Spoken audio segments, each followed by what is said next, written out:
On Christmas Eve, as snow fell in silence, a lonely millionaire returned to his empty home, never expecting to hear desperate cries from beneath his Rolls-Royce. Kneeling down, he found a little girl, shivering and clutching a wailing infant. Please don't send us back. She hurts us. The child begged. For the first time in years, the man hesitated, then made a choice that would change his life forever.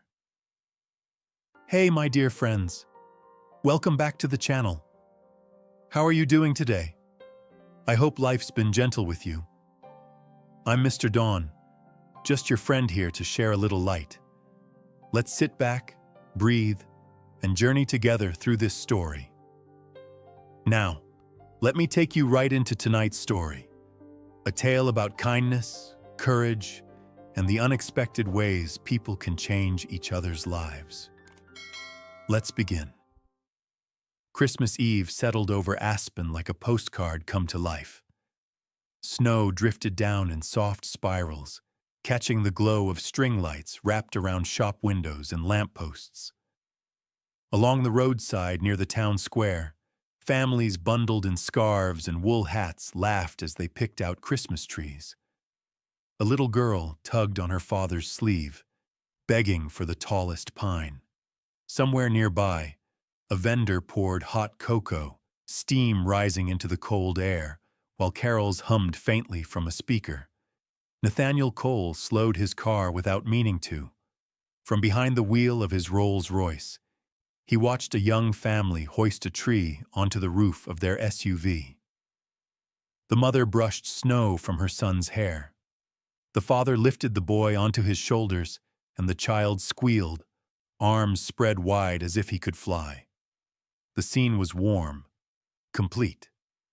It hurt in a quiet, precise way. Nathaniel turned his eyes back to the road and pressed the accelerator. At 40, he was the CEO of one of the most powerful luxury real estate firms in the Rockies. His name was etched into glass towers and mountainside resorts. He could buy anything, go anywhere. None of it followed him home. Not anymore. His daughter, Lily, had died 2 winters ago. His marriage had unraveled not long after, grief pulling them in opposite directions until there was nothing left to hold on to.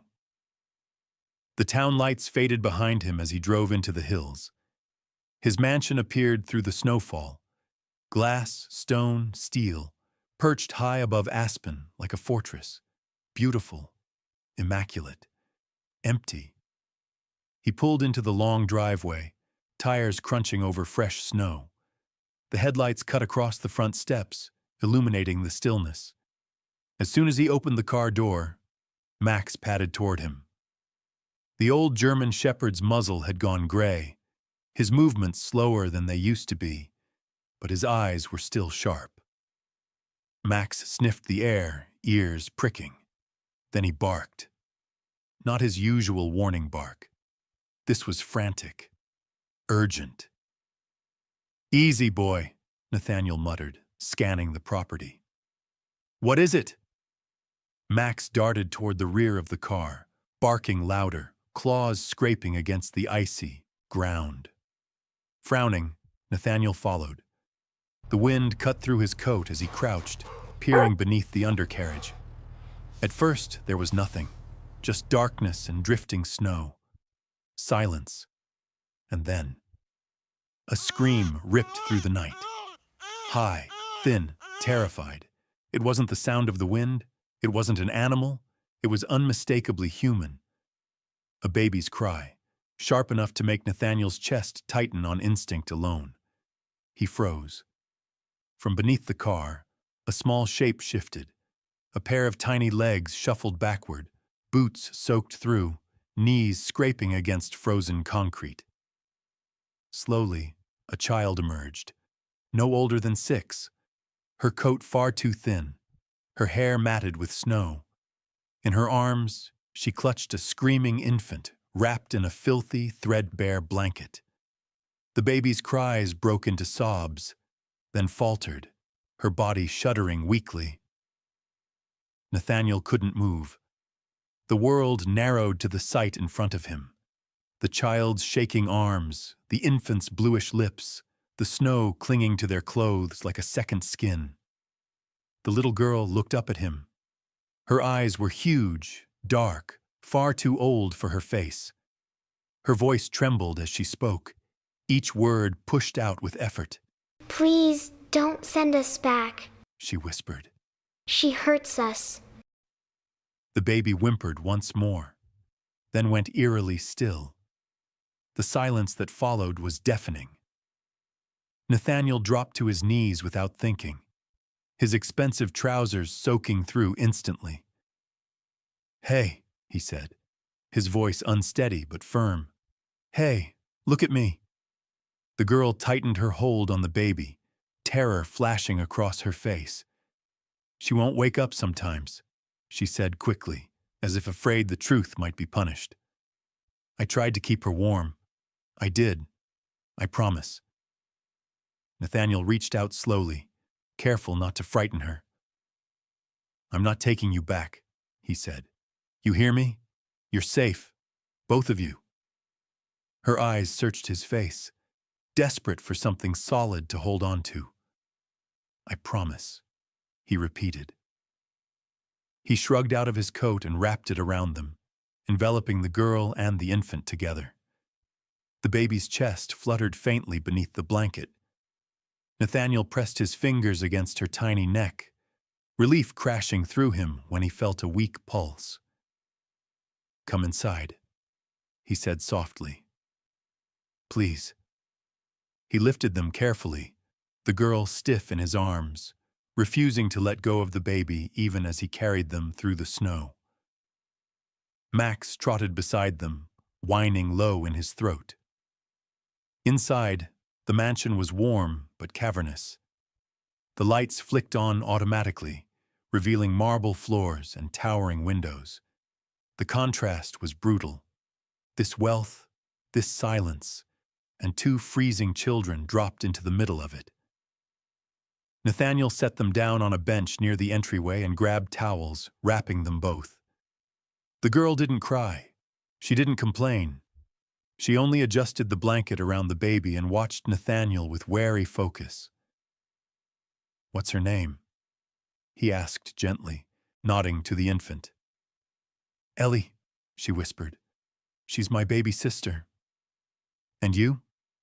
A pause. "Sophie?" He nodded, committing it to memory. "I'm Nathaniel." Ellie's breathing hitched, shallow and uneven. Nathaniel's heart pounded. He pulled out his phone and dialed without hesitation, barking instructions to his private physician. "I need you here. Now."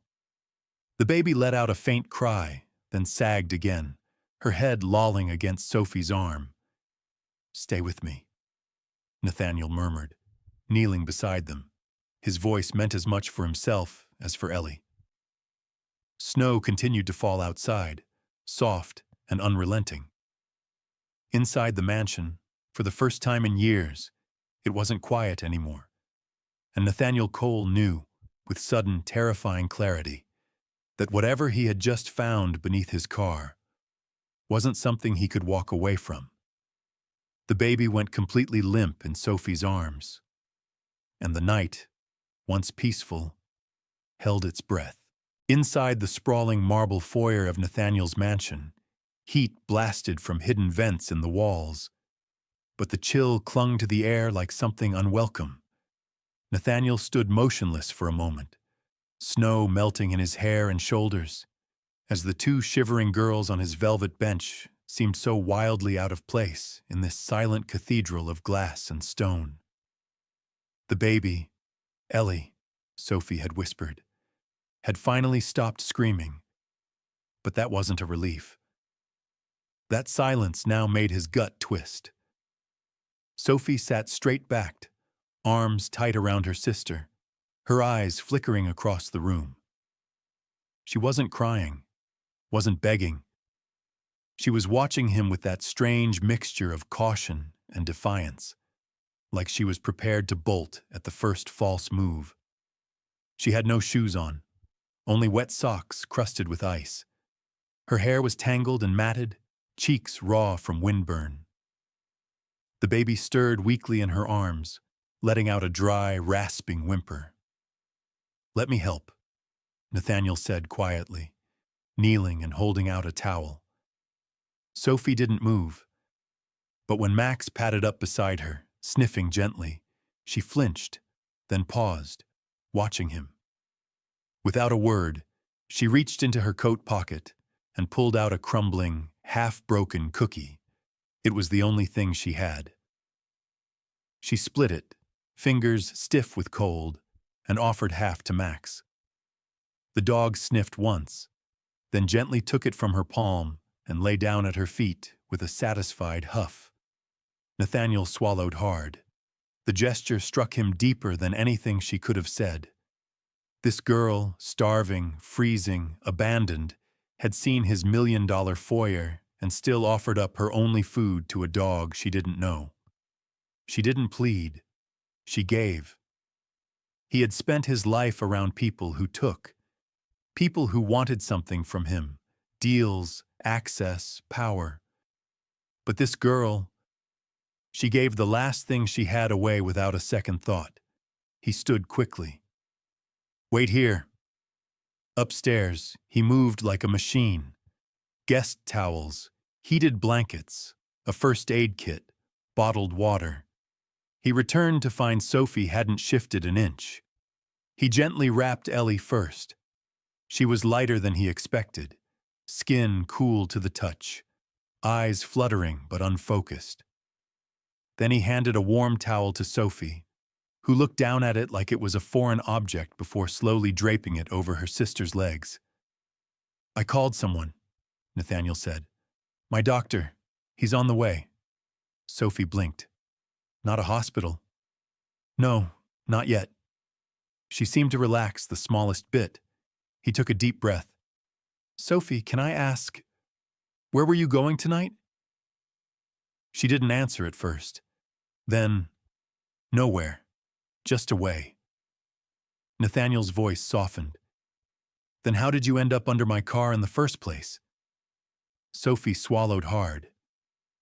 "When your headlights swept the driveway, I saw the light and thought, if I could hide under your car for just 1 minute, she wouldn't find us." He nodded slowly. "And your aunt? She lives nearby?" Sophie stared at him. "She says we're lucky she didn't put us in the system.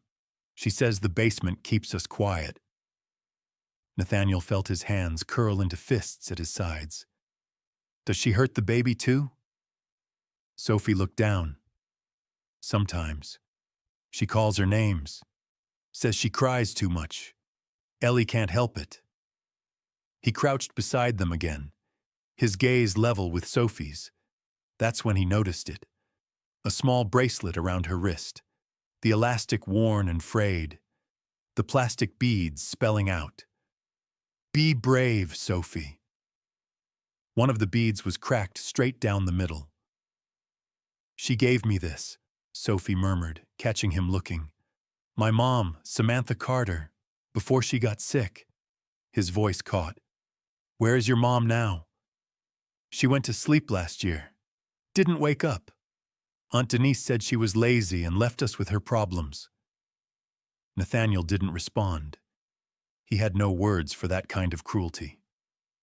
Moments later, the doorbell echoed through the mansion like a gunshot. Max barked once. Nathaniel crossed the room and opened the door for Dr. Teller, a sharp-featured man in his 60s with a leather bag and the kind of expression that said he'd seen everything and didn't like most of it. He took one look at the girls and went straight to his knees. "She's burning up," he muttered, pressing his stethoscope to Ellie's tiny chest. "Bruising here, old and new. Thin, too thin. Breathing's shallow." "Can she stay here?" Nathaniel asked.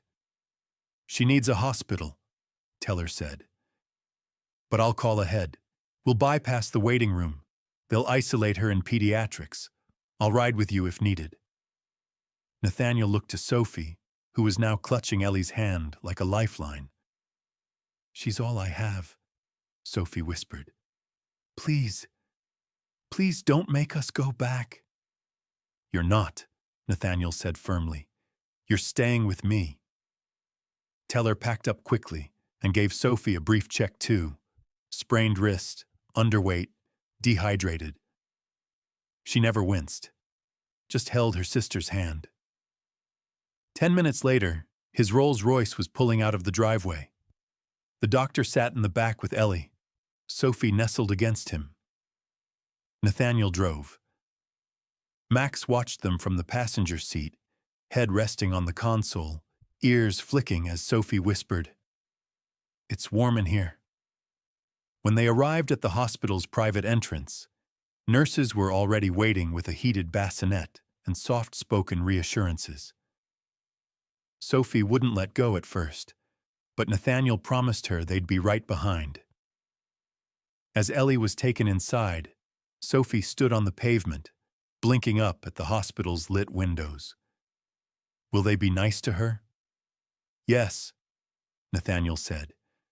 They're going to take care of her. She hesitated, then slipped her small hand into his.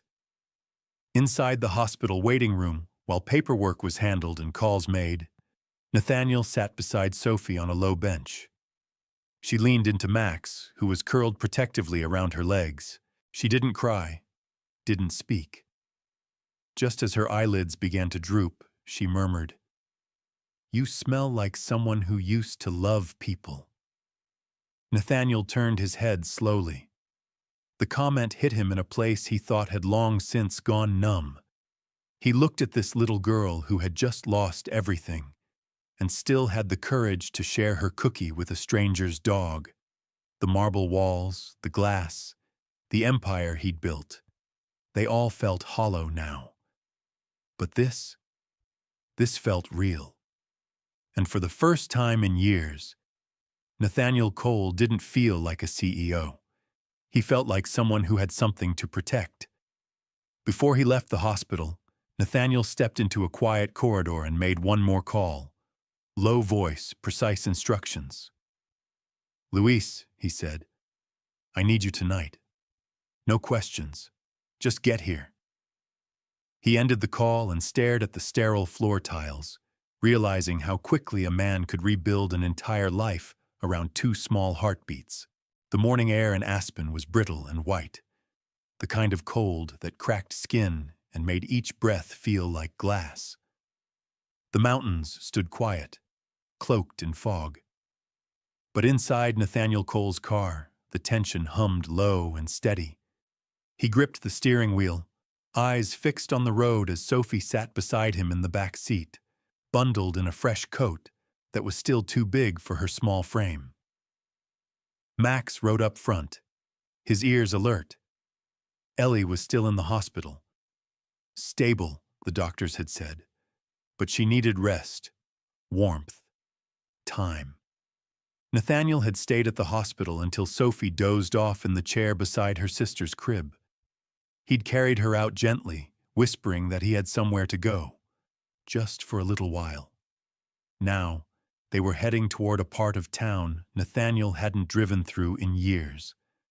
Not since his early days in real estate, before the suits and skyscrapers, before the trust funds and tailored press releases.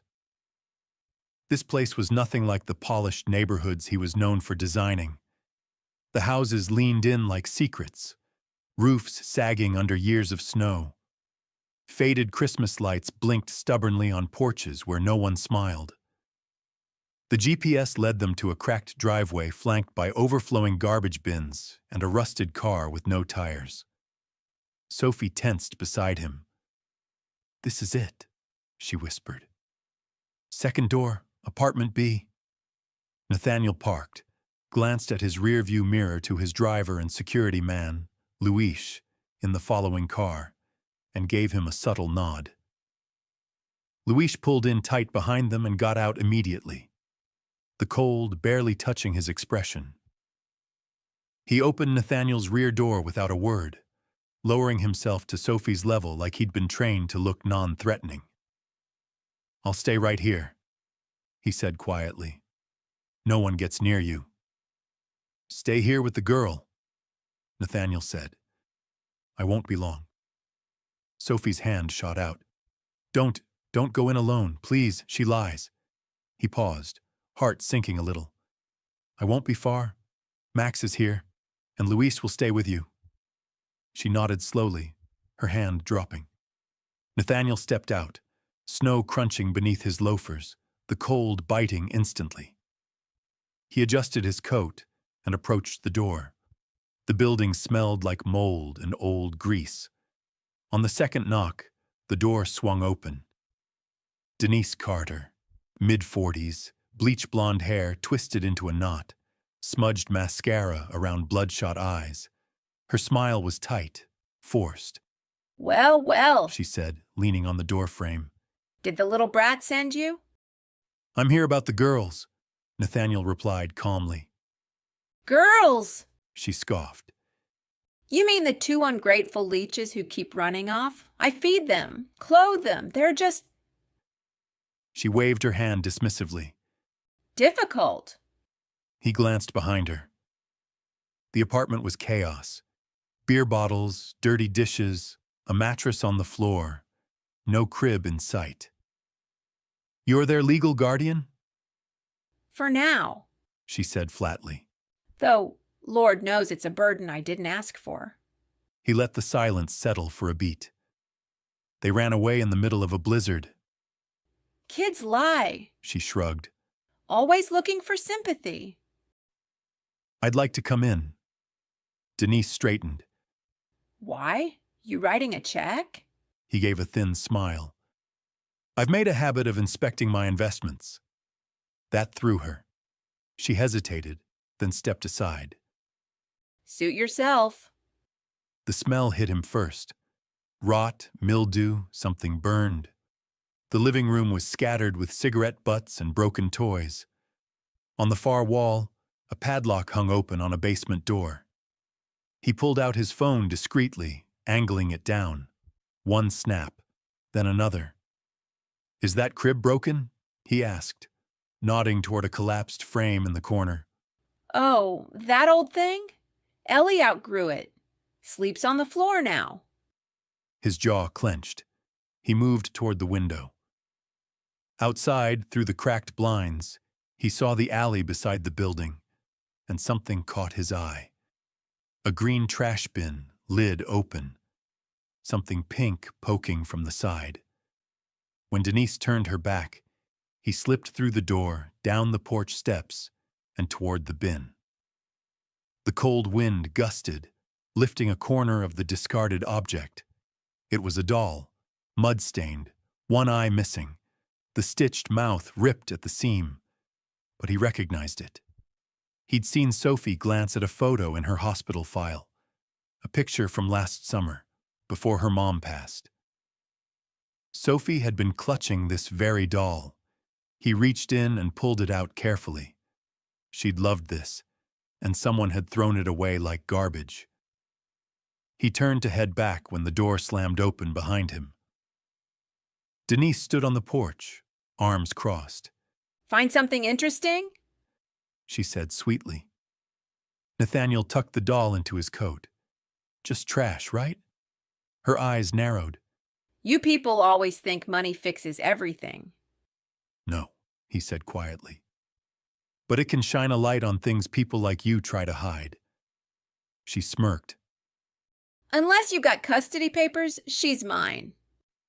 I'll be back with them. As he walked to the car, snow began falling again, thicker this time.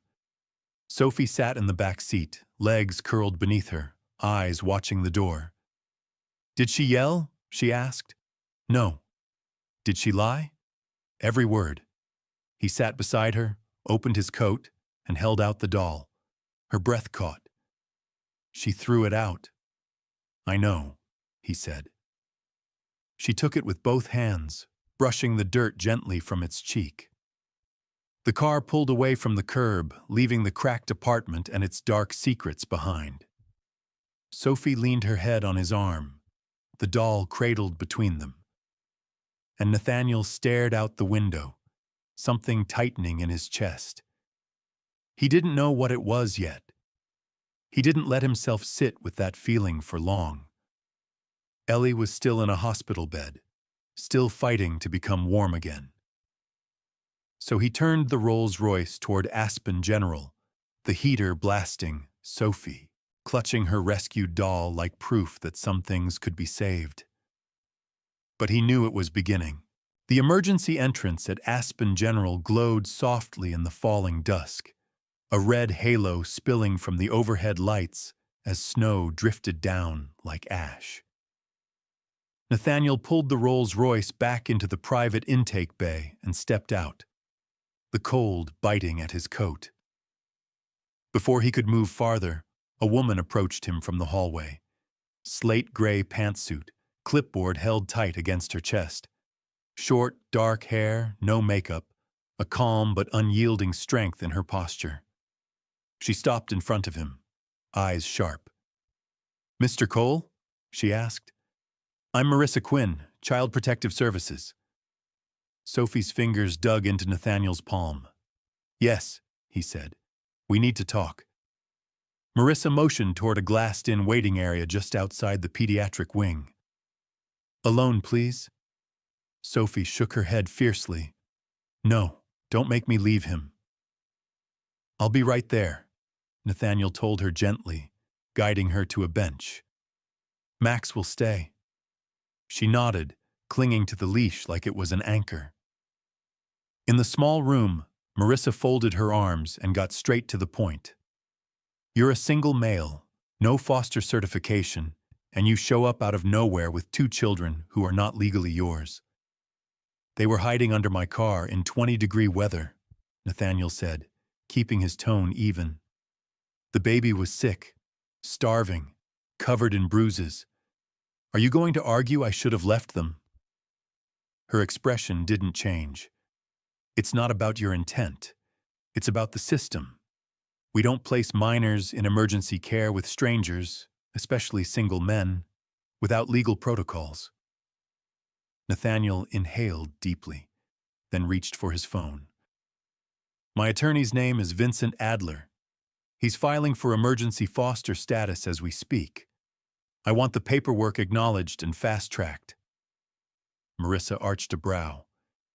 "You can't just throw money at this." "I'm not throwing money," he said. "I'm throwing my life at it." The silence that followed wasn't cold. It was measuring. She studied him, not as a billionaire, but as a man who hadn't blinked once since she entered the room. After a long pause, she said, "If CPS approves a 72-hour emergency placement, you'll be fully responsible for their care and safety. That includes hospital authorization, temporary housing, and scheduled evaluations." "Fine," he said. "Done." "And if the aunt shows up and fights?" "Let her," he replied. "I have photos, witnesses, and soon, a team of lawyers." A nurse tapped gently on the glass. "She's awake." Both of them turned. Nathaniel stepped out to find Sophie already standing, eyes wide. He motioned for her to come. Inside the room, Ellie lay under a warming blanket, her face slightly pink now. IV line tucked into her arm. She blinked slowly at the ceiling. "She's okay?" Sophie asked, barely breathing. Dr. Teller nodded. "She's strong." Sophie rushed to the side of the crib, tears, finally, streaking down her cheeks. "Hi, baby girl," she whispered. "I'm still here. I didn't let go." Nathaniel stood in the doorway, something thick and unfamiliar rising in his throat. He'd seen closing deals worth hundreds of millions, sat on boards that shaped skylines. But he'd never felt the gravity of this moment, the raw, unvarnished power of love between 2 children who had been holding each other up through the dark. A nurse brought in a cup of cocoa for Sophie. Nathaniel handed her his own coat again, draping it over her shoulders. She curled into it on the small bench beside Ellie's bed. Max nestled at her feet. Marissa stepped in quietly. "It's done. Emergency placement granted." Nathaniel looked at her, surprised. Already? She nodded. You move fast. I don't waste time when it counts. She glanced at the girls. You'll be re-evaluated in 72 hours. Full custody proceedings could follow, depending on what the aunt files. She can file whatever she wants, Nathaniel said, watching Sophie wrap her arms around Ellie. But she won't get near them again. Later that night, back at the mansion, Sophie was asleep in the guest room Nathaniel had converted in a hurry. Soft flannel sheets, a small reading lamp, and a new stuffed animal that still had the tag on it. Ellie remained at the hospital under watch, but stable. Nathaniel stood in the doorway, watching Sophie's tiny frame curled beneath the covers. Max lay at the foot of the bed, tail thumping lazily when he noticed Nathaniel watching. She stirred, half asleep, and mumbled, "You don't smell empty, like the grown-ups I know." He didn't answer, just stayed there a moment longer. Downstairs, the fireplace burned low. His phone buzzed with messages. Investor check-ins, media questions about his absence at the Christmas gala, board members wondering about the postponed acquisition announcement. He silenced it. For the first time in years, something mattered more than the empire. He didn't know if this was redemption or reckoning, but he wasn't walking away. Not this time. It's amazing how a tiny voice can thaw a frozen soul, isn't it? Nathaniel risked his reputation, but the real test starts when they step inside that empty mansion. Will it become a home, or will his past haunt him? Let's take a deep breath and walk into their new life together, right now. Morning arrived quietly, carried in on soft golden light that spilled through the tall windows of Nathaniel's mansion. For once, the cold didn't feel quite so sharp. The storm had passed. The world, dusted in white, sat hushed like it too, was waiting to see what would happen next. Nathaniel stood in the doorway of the guest bedroom, coffee in hand, watching as Sophie stirred beneath a mountain of blankets. Her cheeks were no longer gray and hollow. She was still small, still too thin, but color had returned to her face. She blinked awake slowly, her eyes drifting first to Max, then to the ceiling, and finally to him. "Is it morning?" she asked groggily. "It is," he said, his voice softer than usual. "There's cocoa downstairs if you want it." She sat up, hugging the worn doll he'd cleaned and placed beside her pillow, the one he'd pulled from the trash behind her aunt's house. The stitches were new. The dirt was gone. But Sophie had noticed the moment she saw it. "You fixed her," she had whispered the night before. Now she clutched it to her chest, like it had never been broken. Downstairs, she sipped cocoa in her oversized pajamas, brand new, lavender with tiny white stars. She watched cartoons on low volume while Max snored beneath her feet. Nathaniel, meanwhile, stood at the kitchen counter, unsure what to do with the plastic container of waffles he'd bought at the store. They looked like they required an engineering degree. He managed to warm a few, though they came out slightly burnt. Sophie ate every bite without complaint. Later, she wandered into the study, trailing a pink elastic hair tie on her finger. "Do you know how to do braids?" she asked. Nathaniel looked up from his laptop, startled. "Braids?" She nodded, serious. "My mom used to do them before school. Then Aunt Denise made me cut my hair. But I've been growing it again." He hesitated. "I've never braided anything in my life." "That's okay," she said simply. "We can learn."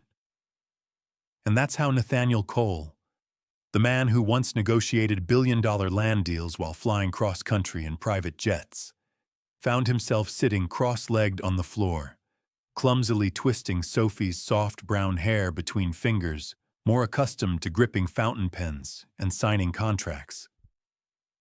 He fumbled, dropped the elastic, apologized 3 times. Sophie giggled, not a forced sound, a real one. "You're better at this than waffles," she said through a grin. He let out a rare laugh. "Don't tell anyone. It'll ruin my reputation." When he finally tied off the crooked braid, she studied her reflection in the hallway mirror and beamed. "I look like someone who matters again."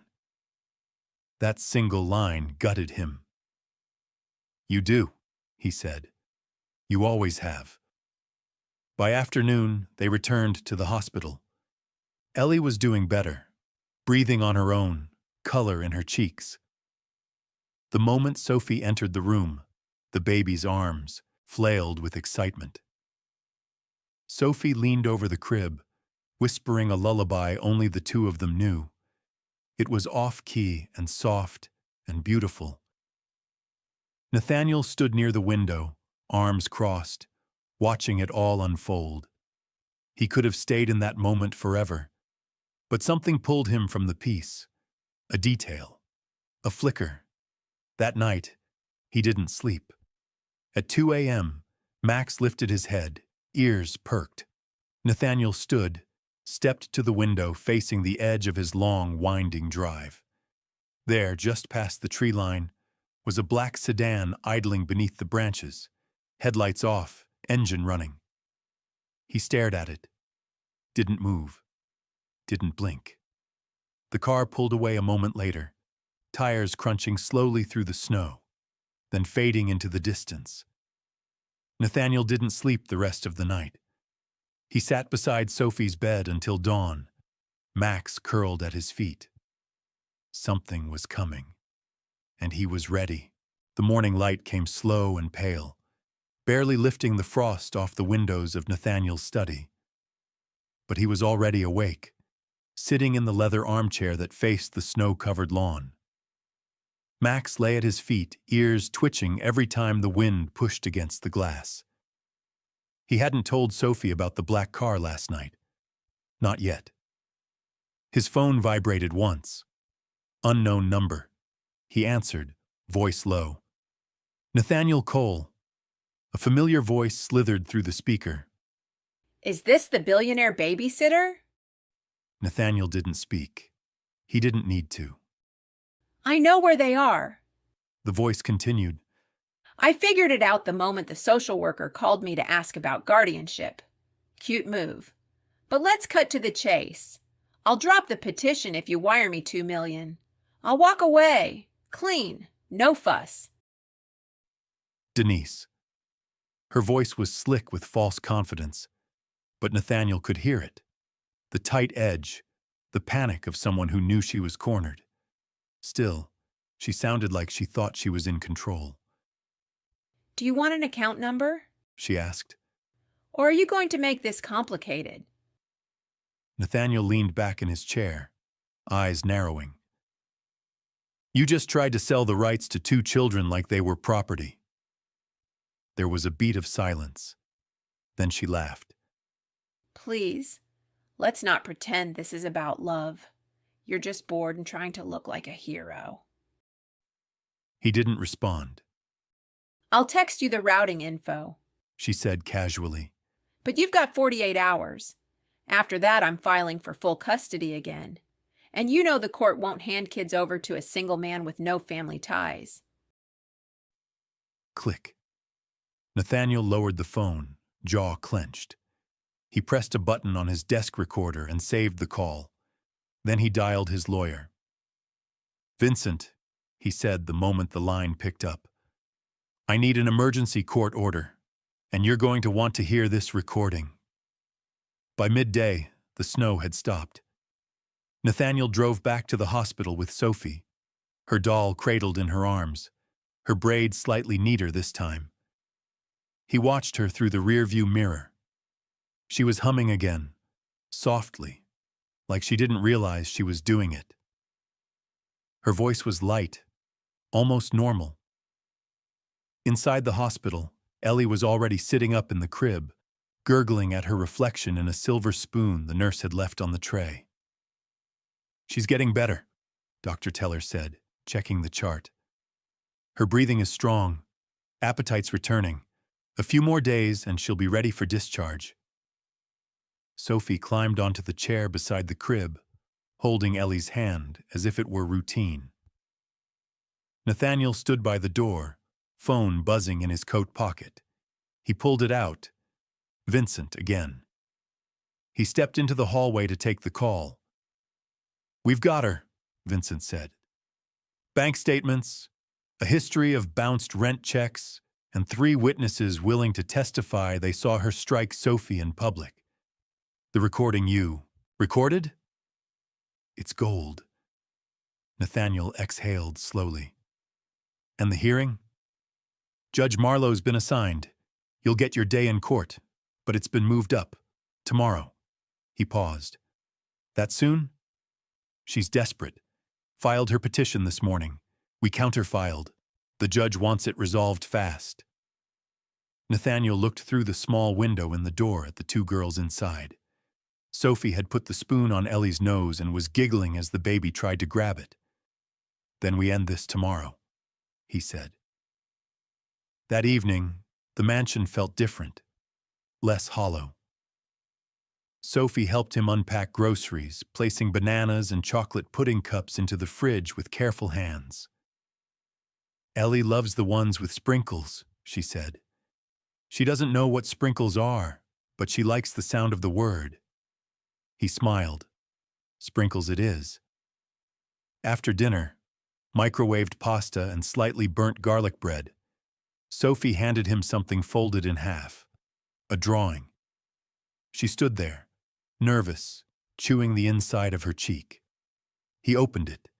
It showed a tall man, a little girl, and a baby holding a dog's leash. Above them, in bright marker, "Us." He swallowed the tight knot rising in his throat. "Is this our Christmas photo?" Sophie nodded. "I made a pretend one since we didn't take a real one." "Well," he said softly, "maybe tomorrow we can take a real one. After the hearing." Her eyes flickered with worry. "What if the judge picks her?" Nathaniel knelt beside her. "That won't happen." "How do you know?" "Because I have something more powerful than anything she has," he said, pulling her drawing close. "Proof." He didn't show her the recording or the legal documents, or the strategy prepared by an entire legal team. Instead, he tucked the drawing into his wallet. That night, as Sophie got ready for bed, Nathaniel stepped into the hallway and stared out across the front lawn. The snow had been shoveled, the cameras double-checked, the perimeter secured. But he still couldn't shake the feeling. She wasn't done, and neither was he. As he turned to go back inside, Max barked once, low and short. Nathaniel followed the dog's gaze. A manila envelope sat on the porch. No postage, no markings, just a single word written in black ink. "Tomorrow." He picked it up, opened it. Inside was a photo. Sophie from last summer, sitting on a bench, face bruised, holding Ellie in her lap. The message was clear. She wasn't threatening to win. She was threatening to destroy. Nathaniel looked back at the warm light inside his home, then down at the photo. "Not this time," he muttered. "Not ever again." The courthouse stood still beneath a slate-gray sky, its sandstone pillars dusted in fresh snow. The American flag barely fluttered in the windless chill. Inside, the air was clinical, tense, humming faintly with the footsteps of attorneys and court staff moving between rooms. Nathaniel sat at the long oak table near the front of the courtroom, his jaw tight, fingers laced. Across from him, Denise Carter adjusted her coat and dabbed at her eyes with a tissue, performing grief like it was theater. She wore a muted blue dress, her hair pinned back neatly, makeup flawless. Her attorney, a lean man with a thin mustache and a polished tie, whispered to her while casting glances toward the judge's bench. Sophie and Ellie weren't present. By court order, they remained with a court-appointed guardian until the hearing concluded. Nathaniel hadn't wanted them to see this anyway. Some things, he believed, children shouldn't have to carry. Judge Marlowe entered promptly at 9 a.m., a woman in her 60s with a reputation for being fair but no nonsense. Her white hair was pulled into a tight bun, and her glasses sat low on the bridge of her nose. The room rose, then settled into silence as she took her seat. "We're here to consider custody and guardianship of minors Sophie Carter and Ellie Carter," she began, her voice steady and clear. "Petitioner, Denise Carter. Respondent, Mr. Nathaniel Cole. Let's proceed." Denise's lawyer stood first, his voice confident. "Your Honor, my client is the maternal aunt and only blood relative of the children. She has provided care since the death of their mother. Mr. Cole, while wealthy, has no legal relation to these children. In fact, he only met them under unverified and circumstantial conditions." Nathaniel didn't move. He let the man talk. "The girls were found in his care, yes, but without proper authorization. CPS had to intervene to initiate emergency foster status. Mr. Cole is a single man with no prior record of parenting, and his interest in these children, while perhaps sincere, lacks legal foundation. What we're asking for is a return to the rightful caregiver, their aunt." Denise sniffled on cue. Then it was Vincent's turn, Nathaniel's attorney. Calm, grounded, a former federal prosecutor with ice in his veins and a soft spot for kids. "Your Honor, while it is true that Mr. Cole has no biological tie to the children, what he does have is something that outweighs paperwork: protection, consistency, and love. Since encountering Sophie and Ellie, he has provided immediate medical intervention, emotional stability, and documented evidence of prior abuse under Ms. Carter's care." He paused, then walked forward with a binder in hand. "Inside this file are photographs taken from Miss Carter's residence: mold, padlocked basement doors, a broken crib. Here are also medical records detailing bruises on both children, including internal injuries consistent with neglect." Judge Marlowe flipped through a few pages, expression unreadable.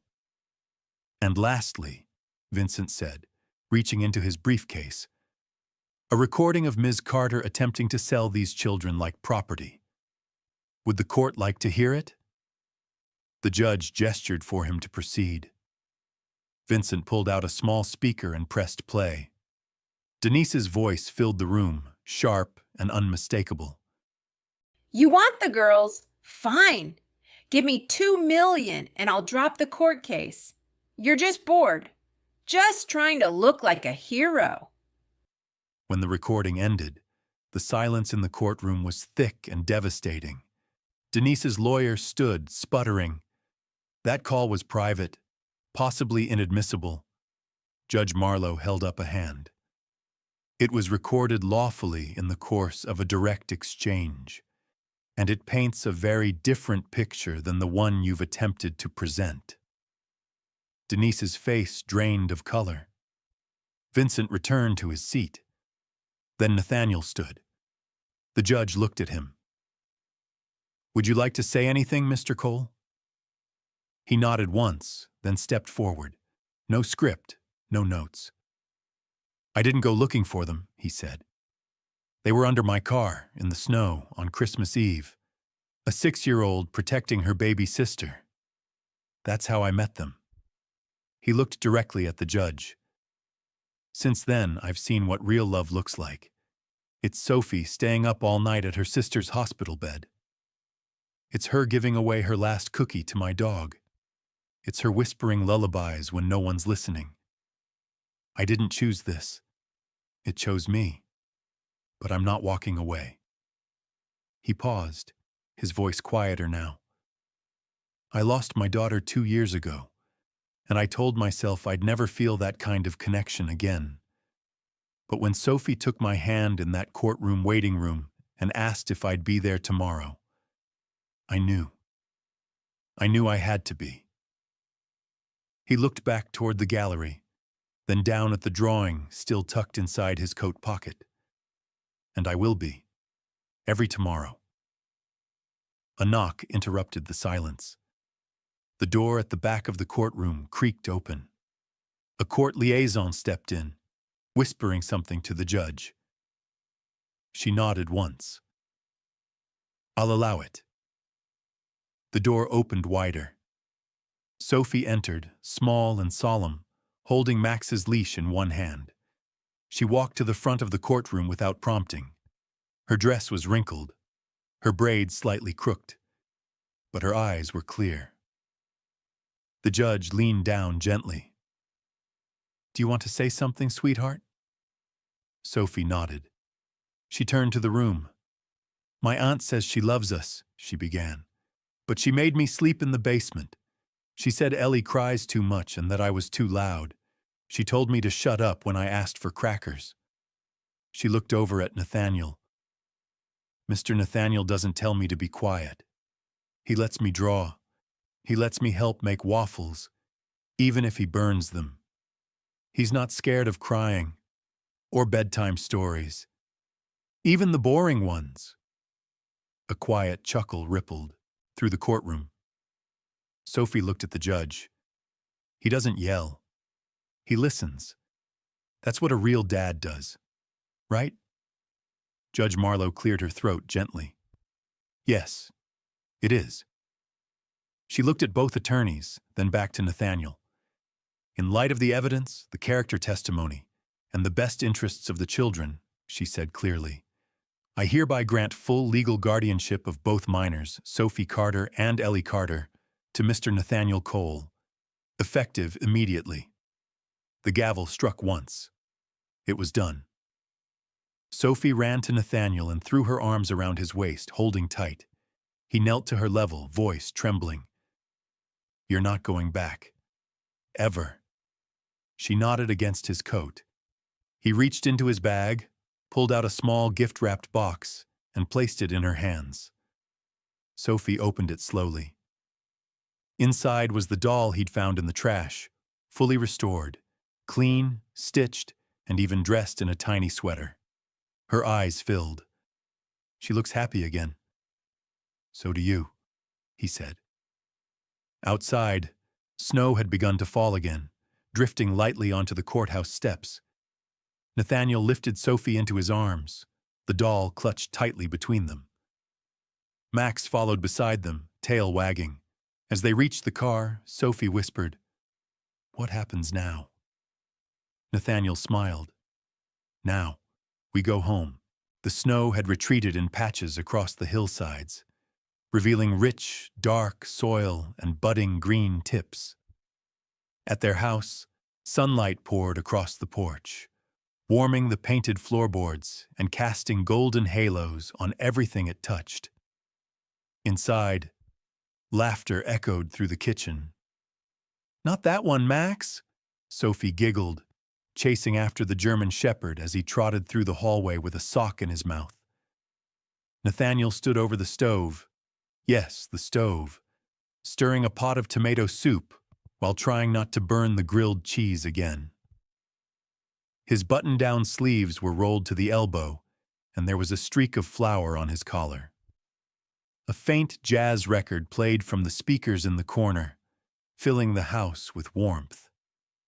Ellie sat in her high chair, babbling around a piece of cut-up fruit, her fingers sticky and proud as she offered her latest masterpiece, 2 purple scribbles on the back of a bill envelope.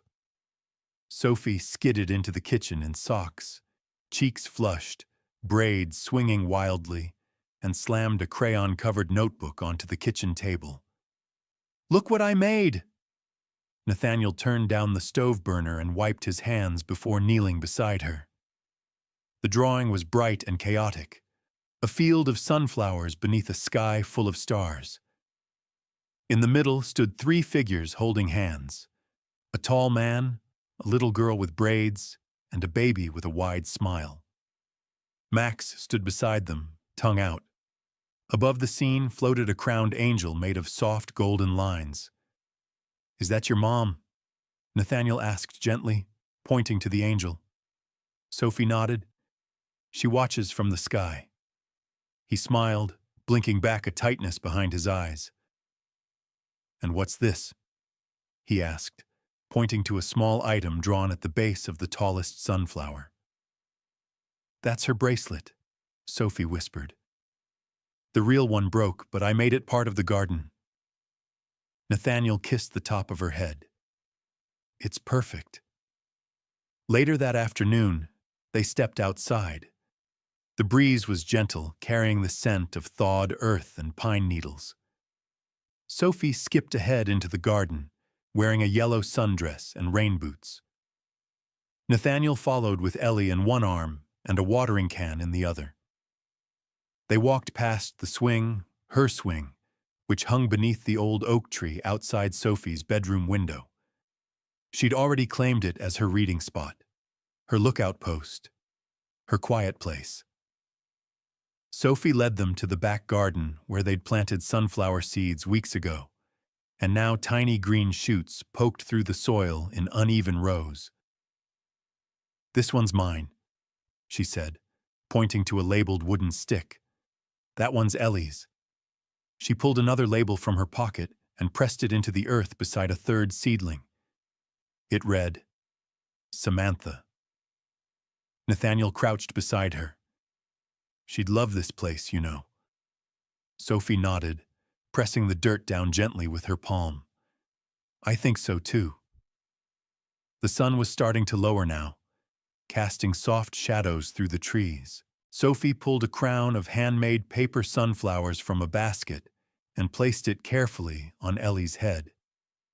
The baby squealed and clapped, wobbling in Nathaniel's arms. "You want one too?"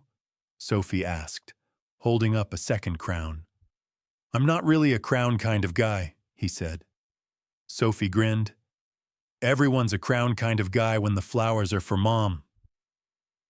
So he bent his head, and she placed it on him, carefully, gently, as if she were crowning a king.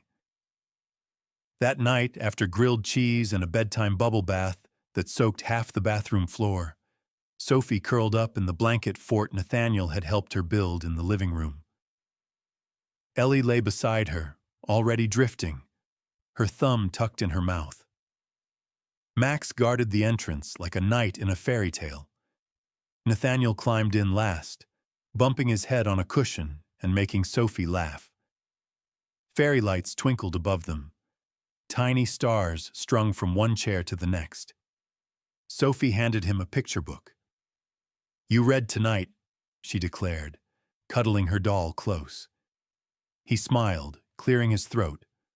"All right, once upon a time." Halfway through, he looked down and realized she'd fallen asleep. Ellie had rolled onto her side, soft snoring filling the space. Max was dozing now too, but Nathaniel didn't move. He just sat there, arms wrapped around the world. Eventually, he eased out of the fort and walked to the fireplace. The room was dim now, the fire casting a soft orange glow across the mantel. Above it hung a new photo: Sophie, Ellie, and Max in the sunflower garden, grinning beneath the spring sun. Beside it, in a sleek wooden frame, was a photograph he hadn't touched in over 2 years. His daughter, Lily, all freckles and fire, smiling at the camera with sunflower petals tucked into her curls. She had been everything once. He looked up at the photo now, his voice barely a whisper. "Thank you for sending them." Then he turned off the lights. Before going to bed, he paused at the fridge. Dozens of crayon drawings now lined the door, some crooked, some overlapping, none of them perfect. But one stood out, the one from the courtroom, now laminated. 3 people, a home. Above them scrawled in purple, "You didn't just save us, you stayed." He smiled, tucked it straight, and left the kitchen. In the nursery, Ellie stirred, letting out a small yawn. Nathaniel leaned down, kissed her forehead. In Sophie's room, the swing outside the window creaked in the breeze. She was fast asleep, holding the doll close. Nathaniel stood there for a while, just watching. He didn't feel alone anymore. Not in this house. Not in this life. Not in this story. And as he turned out the lights and closed her door behind him, a soft whisper echoed in his mind. One he hadn't heard in years. Dad. This time he didn't flinch. He smiled. So, that's where we'll leave this story for now. I have to tell you, sharing it with you really hit close to home. You know, this story reminds us that real love isn't loud or perfect. It's staying when it's inconvenient. It's listening when someone's afraid. Sometimes the greatest rescue isn't saving someone. It's choosing not to walk away when they need you most. How about you? Did any part of this story speak to you or remind you of someone in your life? I'd love to hear your thoughts. Drop a comment down below, and let's talk about it. Your stories mean a lot to me. If you found comfort or hope here, please like, share, and subscribe. It's the best way to help our little community grow. And if you're searching for more inspiring stories, check out the videos and playlists waiting for you right here on your screen. Thank you for spending this time with me. I'm Mr. Dawn, wishing you warmth, understanding, and the courage to stick around for the people who need you. I promise another meaningful story is just around the corner. Take good care, friend.